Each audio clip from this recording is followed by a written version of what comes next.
la figure de proue de la Côte d'Azur, celle où l'on va pour profiter du soleil et de la plage. Nice est réputée pour son ambiance paradisiaque et sa culture gastronomique. Mais elle a bien d'autres ressources. Nombreux sont les artistes qui, voulant vivre dans cette ambiance hors du temps, se sont installés dans la région. Intéressons-nous au studio de la Victorine, emblème du cinéma azurien. Qu'est devenue la Victorine et quelle est son histoire? La Victorine est le plus grand studio de cinéma du sud de la France. L'histoire de cette institution pleine d'âge d'or et de révolutions technologiques est fascinante. Aujourd'hui, son atout majeur est qu'elle est positionnée en plein centre-ville, avec le deuxième plus grand aéroport de France à proximité. Cette zone géographique est une bulle hors du temps, avec toutes les ressources nécessaires pour le cinéma, permettant aux équipes de travailler en toute sécurité et en toute tranquillité. Il y a même une école au sein de ces studios, l'école Studio M, faisant de ce lieu un espace d'échange entre professionnels installés et néophytes passionnés. Alors, l'histoire de la Victorine, c'est une longue histoire. La Victorine, elle démarre juste après la Première Guerre mondiale. Et c'est l'œuvre de deux hommes. Donc, il y a Louis Nalpas, qui était producteur essentiellement, et Serge Sandberg, qui était plutôt un distributeur. Tous les deux font partie de la génération des pionniers. La Victorine, dans son histoire, va avoir des périodes d'intense activité. C'est ce que l'on appelle les âges d'or. Pour Louis Nalpas, cela va fonctionner pendant 2 ans, mais il n'arrive pas à suivre l'évolution technologique. Il a donc abandonné, poussant la Victorine au bord de la faillite. C'est l'Américain Rex Ingram, réalisateur hollywoodien à succès, qui reprit la direction. Il a su moderniser les studios en réalisant le passage des plateaux éclairés par la lumière naturelle aux plateaux éclairés par l'électricité. La spécificité de la Victorine, c'est des gens qui vont faire des décors. Et on va avoir des films incroyables qui vont recréer la Russie, l'Arabie, la Chine, le Japon, enfin tout ce qu'on veut. Et puis en 1939, c'est le déclenchement, enfin la France déclare la guerre à l'Allemagne. On bascule dans la Seconde Guerre mondiale et en fait toutes les productions de cinéma sont arrêtées. Tout le monde s'est enfui et notamment les gens de cinéma qui n'étaient pas mobilisés sont descendus dans le sud, puisqu'il y avait des studios ici. Et en fait, pendant un petit moment, au milieu de 1940, vous avez tout le cinéma français qui était à Nice. Paradoxalement, un nouvel âge d'or apparaît pour la Victorine, car elle devient un des rares lieux où le cinéma peut survivre à la guerre.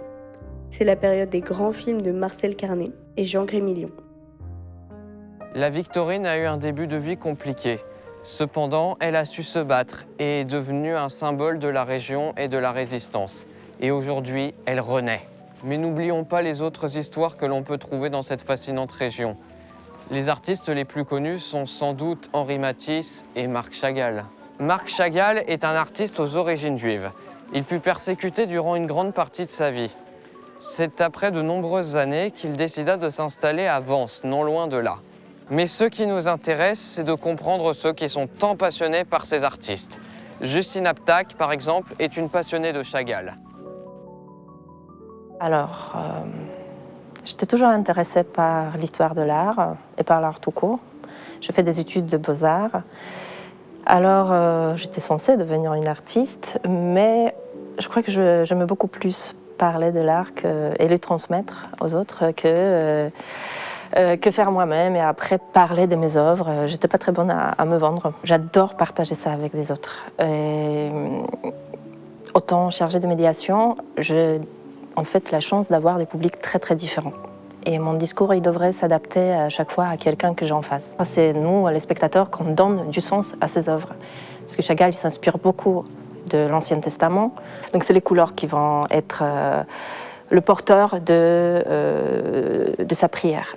Mais la musique, elle a le même sens pour lui aussi. Surtout que la musique, dans la musique, on utilise quelquefois le même vocabulaire, que ça sera une palette, que ça sera une note. Et lui, il va utiliser ça aussi pour parler des couleurs. Donc il y a vraiment une synesthésie qui va apparaître entre les couleurs et la musique. Et pour réveiller cette notion justement de couleur à travers la musique, on va écouter la musique en face des œuvres de Chagall.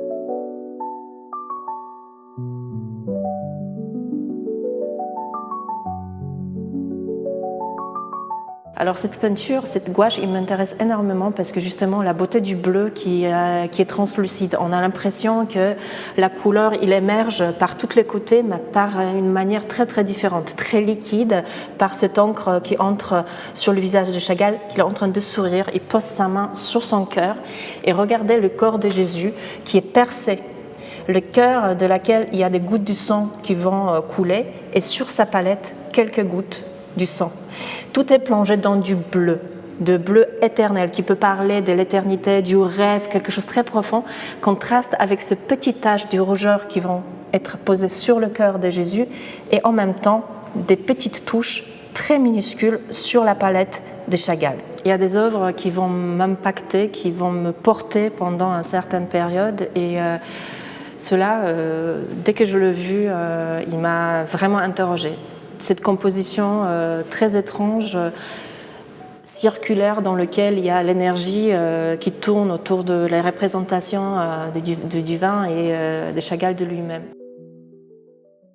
Cette région attire et force l'admiration de par ses visuels et ses panoramas uniques, inspirant de nombreux peintres et cinéastes. Mais quittons les arts bien connus du grand public, comme le musée Chagall ou le musée Matisse, et tournons-nous vers l'intimité du Chapco. Que font les Niçois quand le soleil se couche? Pour le savoir, allons au Chapco, la scène majeure du jazz et des sessions jam de la ville.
Il est difficile de résister au charme de cette ville et de sa région. Le calme et la beauté de ce paysage idyllique ont su inspirer de nombreux artistes en tout genre. J'espère que nous avons su vous convaincre que Nice n'était pas seulement une plage avec un soleil merveilleux, mais que cette ville était aussi un musée où se trouvent de nombreuses expressions de l'art. Dans le prochain épisode, nous irons à Lyon pour y explorer les beaux-arts installés dans un ancien monastère du XVIIe siècle.